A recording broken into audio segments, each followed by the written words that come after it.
If the history of British film is Bond and classics like Love Actually, what do you think the future is going to be of film? Whoa, that's a really interesting question. I think there are so many different stories.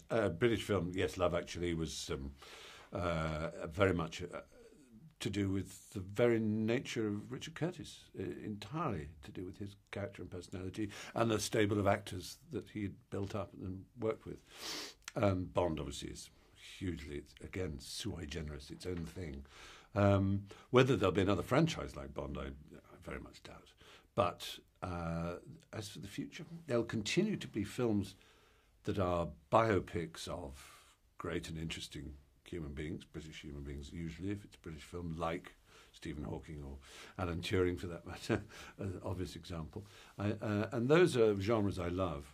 I would like to think there will be, if there's going to be a genre, there will be a Paddington film every year for the next 1,000 years. How do you ask our readers to sort of deal with sort of trolling and cyber abuse they get? Because we get asked that a lot, and I thought it would be good to put to you. I think if you get trolled in an unpleasant way, a really abusive way, any kind of cyberbullying, it's extremely important, to me at least, for two things to happen. One is not to let the person who's bullied you know that they've hurt you, because that's what they get off on. So if there's any way of simply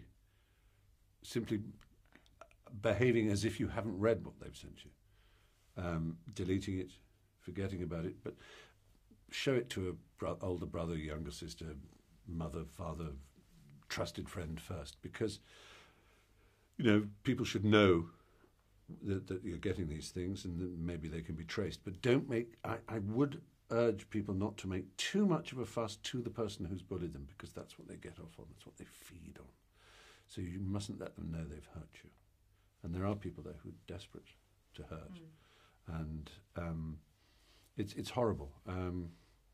So yeah, show it to people you trust, but really trust. Family probably stronger than anything else, because you don't want to just show it to someone who would turn out to be unreliable, and then they'll show it to everybody else or make a copy, and then delete it and pretend.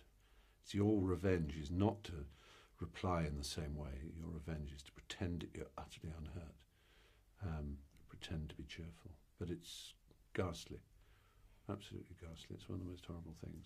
What is your guiltiest film pleasure? Golly, I was watching Hellboy 2 last night, and I have to say that's pretty damn fine. I don't know if it's guilty or not. It's slightly guilty. Well, and Paddington, frankly. I mean, but that's not guilty either. It's proud. I wouldn't hide that. I mean, there are old. I mean, this was about a month ago, and I hadn't seen it for years. I thought, oh yes, Karate Kid. Wax on, wax off. I thought, oh, I love this. I can watch it. It's like humming to an old tune,